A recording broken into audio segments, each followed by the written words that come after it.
Hey, how's it going, guys? Thought we'd talk about back training today, and I'd give you my thoughts on the best exercises that I think you can do to add thickness to your back, get a wider back. We'll talk about perhaps why you're not feeling any soreness in your back, and I also want to talk about max OT training, which is something I've not really spoke about much in the past. So yeah, let's crack on, guys, and see where we go with this. So when it comes to back training, guys, one thing that I notice with people is they tell me that they train their back once, twice a week, and they never feel any soreness, alright? So they feel like they're not having a effective workout. And I think the reason for that is because they don't know how to have that mind-muscle connection. They don't know how to activate their back muscles on whatever exercises they might be doing, to train their back. And as an example, guys, if I use a pull-up as an example, I find a lot of people use too much arm movement on a pull-up. They're engaging their arms too much. They're not engaging their back. Whenever you see me hanging from a full stretch on a pull-up bar, guys, before each rep, I will always engage my back, my lat muscles. I will contract the lat muscles before I even decide to make the pull, alright? I always try to engage the lats, and any kind of contraction that I can engage in the back, I will do so before I even attempt, excuse me, to perform the rep. Because a lot of the times when it comes to back training, guys, you're having to rely a lot on your grip and your pulling movements, okay? And there's a lot of arm involved, so indirectly, a lot of people stress their shoulders, upper arms and their forearms when they're training back. And that's why a lot of guys use straps. A lot of guys will use straps when they're training the back because it takes the forearms and the grip out of the equation, guys. But I'm dead set against that. If you want to do that, that's absolutely fine, but I'm dead set against it. I like to kill two birds with one stone. I like to get the grip, I like to get the forearm development, and I like to get the back development all in one go if I can. Alright, because it's just more complete. It makes things more balanced. Alright. So if you're not feeling soreness, guys, after your back workouts, my guess is you're either not lifting heavy enough, your technique is not up to scratch, so your form is off, or you are just not activating your back muscles correctly. You don't have that mind muscle connection that you need to have on your pulling movements. So it's a very common thing with guys training their back. They always seem to struggle with getting that soreness that they're after, but it's quite difficult to get that mind muscle connection if you don't understand how it's meant to feel. But yeah, guys, that 9 times out of 10, that's what it is. You're just not engaging your back muscles correctly before you perform your reps. Dorian Yates was very big, on that. I think that's why Dorian Yates probably had some of the best back development that has ever been seen in bodybuilding. That guy just seemed to have the ability to engage his back muscles like nobody else. I've never seen a back like his. His back was just freaky stuff. But yeah, guys, so if you were going to ask me what my opinion is on the best exercises that you can do to build a wider and thicker back, for a wide back, I would be saying weighted pull-ups. I would say become a master of doing pull-ups because they're excellent at bringing out the lats. Alright, they're really good at bringing out the width of the scapula. All right, if you want to spread out that scapula a little bit, I think wide arm pull-ups are great for that. Weighted chin-ups, I think weighted chin-ups are fantastic. You know, for putting a great stretch on the lats. They also hit the middle back really well. They're also good for hitting your traps as well, guys. If you're good at activating those traps when you're doing your chin-ups and your pull-ups, some people get a great trap development from a lot of pull-up work. But again, you need that mind-muscle connection. You need to be able to activate them while you're performing the movement. The number one, in my opinion, guys, the number one absolute way to build a big, thick back is rack pulls. Whether they are done below the knee or above the knee, that is entirely up to you. But if you can overload on rack pulls, then you are guaranteed to build a bigger back. Very, very rarely do I ever come across anybody that tells me rack pulls are shit and they don't work. Rack pulls, in my opinion, are the number one way that you can build thickness in your back. And they absolutely destroy your nervous system. So it is not a good idea to be doing these every week. Alright? You need at least 9 days off in between doing rack pulls, because they are so taxing on your nervous system, guys, that if you try and do another back workout within 3 or 4 days, your strength is going to be depleted, you're going to overtrain yourself, and you're going to feel shit. So if you are playing with heavy rack pulls, make sure that you are getting enough recovery time between each rack pull session. Alright, that's really important. But rack pulls, in my opinion, number one. The second one, guys, for building awesome thickness, without a doubt, would be bent over rows. Whether they are dumbbell rows or croc rows or bent over barbell rows or Yates rows, as a lot of people like to call them. Again, they're fantastic for building up back thickness.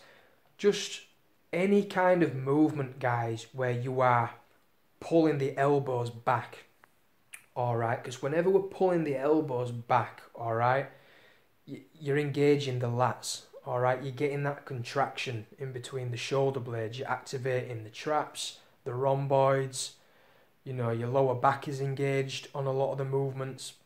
And as well, guys, when you're in the stretch on the bent over rows, you're getting that stretch. It's always really important, guys, to get the stretch. If you are not getting that that nice long stretch on your pulling movements, you are missing out. You are not getting the full advantage of the exercise. You need to spend a lot of time in the stretch, and you want to spend a nice bit of time in the contraction for at least a good two seconds. Alright, just to make sure you're getting, you know, full advantage from the exercise. The next thing, guys, I would go to would be deadlifts. You know, a lot of people rate deadlifts as the number one back builder, but they also build your legs, they build your glutes, your lower back, but they do have a nice carryover to the upper back and the traps. A lot of people, you know, indirectly build a big neck through doing deadlifting. So everybody's different, but a lot of people rate deadlifts as a great exercise, and they are, guys. Farmers walks. I think farmers walks are a fantastic way of building a big strong back. Again, they build big traps. Seated cable rows, lat pull downs using different handles, close grip handles, wide handles, just playing around with different hand positions, guys, on your pulling handles will hit your back at different angles and give you, you know, a different shock. You'll get that different shock to the muscles. It'll just, you know, make things a bit better, you know, change things up a little bit. It's always great to change things up, guys. Shock those muscles, alright? One thing that I don't talk about much, excuse me, is using gymnastic rings, guys. If ever you look at artistic male gymnasts, one thing they all have in common is big, thick backs. Okay, they've got very muscular backs, and they play around a lot on the rings. They actually don't train much in weights. They don't do a lot of weightlifting. Whatever weightlifting they do, it's nothing more than just to rehabilitate the biceps and the elbows and the wrists and their shoulders. So whatever weight training you will see a gymnast performing, it will be just rehabilitation. It won't be to produce hypertrophy because, excuse me, believe it or not, guys, gymnasts do not train for hypertrophy. Okay, they just train to be strong. They have to be as strong as they can and as light as possible. But because of the demand that is put on their bodies through straight arm strength, using the gymnastics rings, you know, they end up developing these huge biceps, shoulders and huge back muscles, guys. So rings training is a fantastic way of building a huge back. And if any of you guys are interested in, you know, any of that kind of thing, just go on YouTube and type in basic rings training for the Iron Cross, the Maltese, and just different ways, guys, in which you can activate your back using the rings, and you'll find that your back will be destroyed. Every time I use rings, I had the worst soreness in my lats that I have ever felt.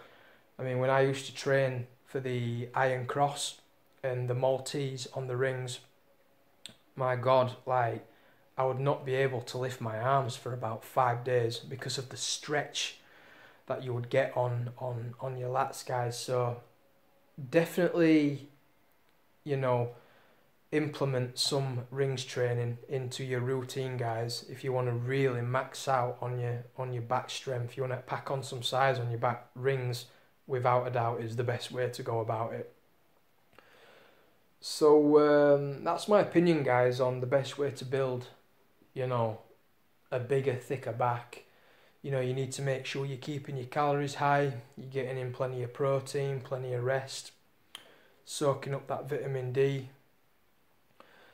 But let's talk about max OT training, which stands for maximum overload. Alright, this is the method that I currently use for my forearms, but I also use it in my back workout. So to make it easy, guys, to simplify it for you, you basically do 3 sets, okay, of 4 to 6 reps, and you're basically trying to hit PRs on every set.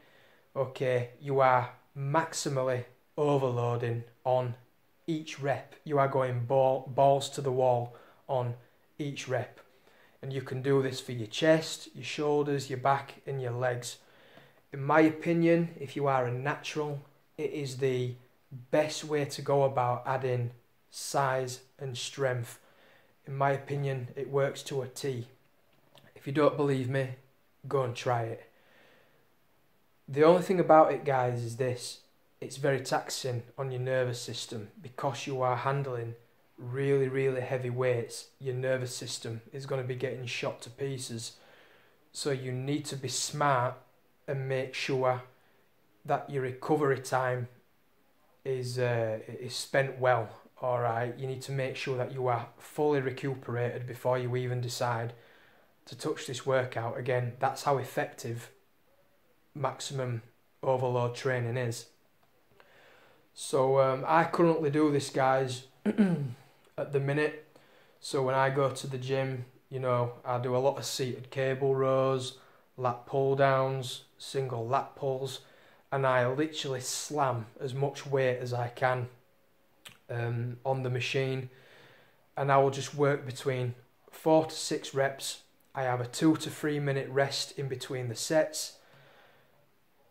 By the 3rd set, I mean, I can barely hit 6 reps. I mean, the weight is extremely high. Alright, so you've got to be careful not to injure yourself. You need to make sure you've got your technique and your form down.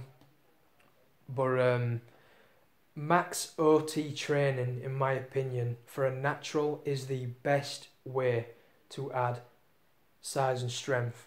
Alright, so I don't know what your thoughts are on it, guys, but it works, and it's something that I'm probably going to stick with now until the day I die. I don't think I'll ever change that at all, guys. All I'll do is just change the exercises. So when I start getting a little bit bored of doing the same exercise, because the idea is you stick with the same exercise and just try to max out on the weight as much as you can.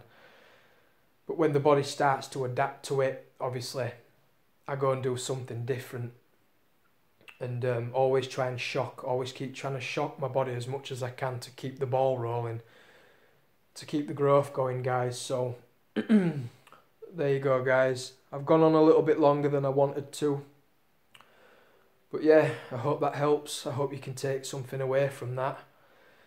If you've got any questions, guys, anything you want to know about maximum overload training, just drop me a comment below.